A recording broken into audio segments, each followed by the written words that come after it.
د منګي او مازیګر له یاده وځم د منګي او مازیګر له یاده وځم نور فکرونه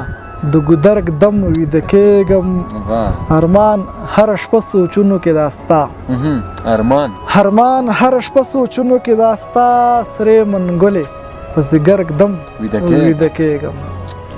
د شاعرانو د پاڼې او همداشان یوټیوب قدرمنو لیدونکو او اوریدونکو په سلامونو احتراماتو هرکلی کوم. الله دې وکړي چې روغ جوړ او خوشحاله وي او د صحت په کالیو کې مناختي وي. قدرمنو ملګرو د کابل ښار ته راغلي یو د ښایستونو ښار ته. دلته فلحال اوس د حبیب الله زازي په پارک یو نو ایوز ارمان صاحب مو را پیدا که چې تاسو ته څو ښایسته ښایسته شعرونه در واوروي او موږ هم لږ څه خوند ترې واخلو. ارمان صاحب لومړی خو زموږ د شاعرانو د په دغه ادبي خپرونه کې ډېر زیات خرغلاس او هرکلی وایم ستړی مه شئ. مننه خوشحاله اوسئ د شاعرانو ډېرې ټول مینوال د سلامونو مینه او تاسو ته هم ډېر زیاته مننه. ارمان صاحب زه خو وایم دا ماحول هم بیخي زیات شاعرۍ ته جوړ دی نو راځو که د خوښه وي سر قسم د واړه د اورېدونکو د ادبي تندې د غوړېدا په خاطر یو غزل درنه اورم. په سترګو ما ټوله شپه د ګوتو شمار کړی دی ما ټوله شپه د ګوتو شمار کړی دی ستا د راتلو مې انتظار کړی دی د مور او پلار دعا مې واغستله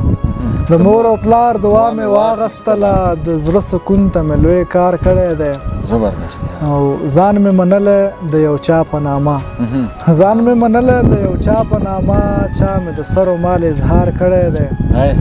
زما ځواني هم مزدورو خوړه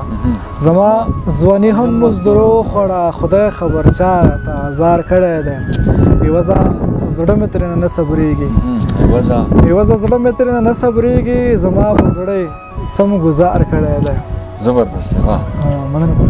مننه ارمان صاحب محترم ډېره مننه کوم. غزل مو واورېدو ډېر زبردست و ډېر عالي و. نور قضاوت به یې لیدونکو ته پرېږدو دا چې موږ د څېرې او نوم سره اشنا یو بیا هم خپله لیدونکو ته ځان ورمعرفي کړي نو ډېره زیاته مهرباني. مننه پاچا صاحب ایوز ارمان یم د ننګرهار ولایت صخرو د ولسوالۍ یم او نن سبا کابل کې ژوند کوم. د ارمان خپرندوی ټولنې په نوم باندې یو کتابخانه لرم او هماغې کې خپل لقام او لست خدمت کوم. ارمان صاحب که د خپلې شاعرۍ په مورد لیدونکو ته لږ معلومات ورکړي نو مهرباني به مو. مننه پاچا صاحب د شعر شاعرۍ مې تقریبا شپږ کاله کېږي. زه چې کله سعودي عربستان ته مسافر شوم نو هغه وخت مې شاعري پیل کړی تر دغه دمه پورې. ښه نو ارمان صاحب ډېر وخت هم کېږي 7 کاله نو کوم چاپ شوي اثار هم لرئ یا نه؟ 2 کتابونه مې چاپ دي په غورچانونو کې هم زیات شعرونه راغلي. 2 کتابونه مې چاپ کړي چې یو د نوم یې شکر دی چې تا لرم بل د کلي لرې. ښه ماشاءالله زیات کار مو کړی ارمان صاحب. که دا راته ووایي چې په دغه کتابونو کې به نظمونه زیات وي او که غزلې به پکې زیات وي؟ نظمونه مې لیکلي خو زما زیات شوق علاقه مې غزل سره ده. ښه نو ارمان صاحب که خوښه دې وي نو څو غزلونه به درنه واورو. کبر ته زوال دی کبر مه کوه کبر ته زوال دی کبر مه کوه راشه ډېر وبال دی کبر مه کوه خدای خو به سزا ورځ په محشر درکړي ستا پکې څه خیال دی کبر مه کوه او نور مې درنه تمه د یو شي نشي نور مې درنه تمه د یو شي نشي بس یو ستا جمال دی کبر مه کوه. او پاچا صاحب تا به زه د خټو جوړوم ځان له تا به زه د خټو جوړوم ځان له ستا ارمان کلال دی کبر مه کوه. تا به زه د خټو جوړوم ځان له ستا ارمان کلال دی کبر مه کوه. بل غزل دی چې یوه نښه د دلبرګ دم ویده کېږم یوه نښه د دلبرګ دم ویده کېږم په مړوند باندې مې سرګ دم ویده کېږم د چا یاد مې له سترګو اوبه یوسي د چا یاد مې له سترګو اوبه یوسي چې څنګل په سمندرګ دم ویده کېږم. نننۍ ورځ مغمونو کې شو تیره نننۍ ورځ مغمونو کې شو تیره خو سبا ته ښه منظرګ دم ویده کېږم. د منګي او مازیګر له یاده وځم د منګي او مازیګر له یاده وځم نور فکرونه د ګودرګ دم ویده کېږم ارمان هره شپه سوچونو کې دا ستا ارمان هره شپه سوچونو کې دا ستا سرې منګلې په ځګرګ دم ویده کېږم مننه ولم در څخه اورو ارمان صاحب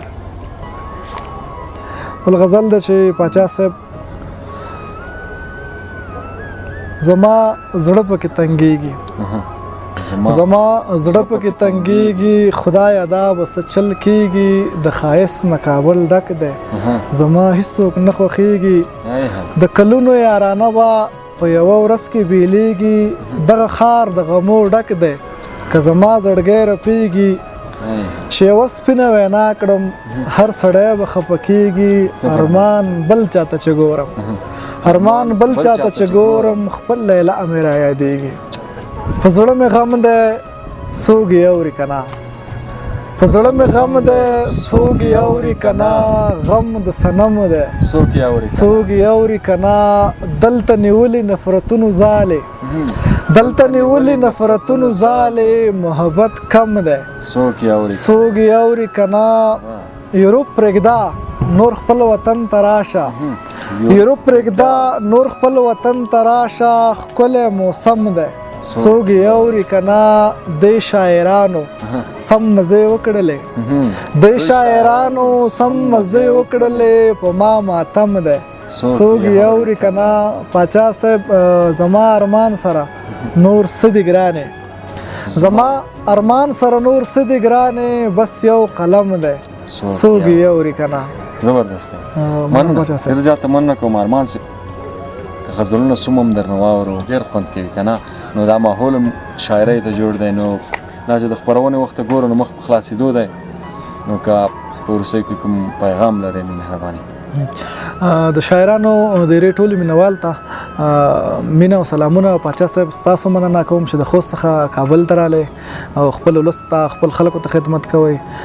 تل خوشحاله سرلوړي او کامیاب اوسئ د شاعرانو د پاڼې او همدا شان د یوټیوب قدرمنو لیدونکو دا وه د عوض ارمان صاحب سره مرکه تر بلې بیا چې موږ د بل شاعره پورې ځو نو تر هغې در څخه اجازه اخلم د الله په امان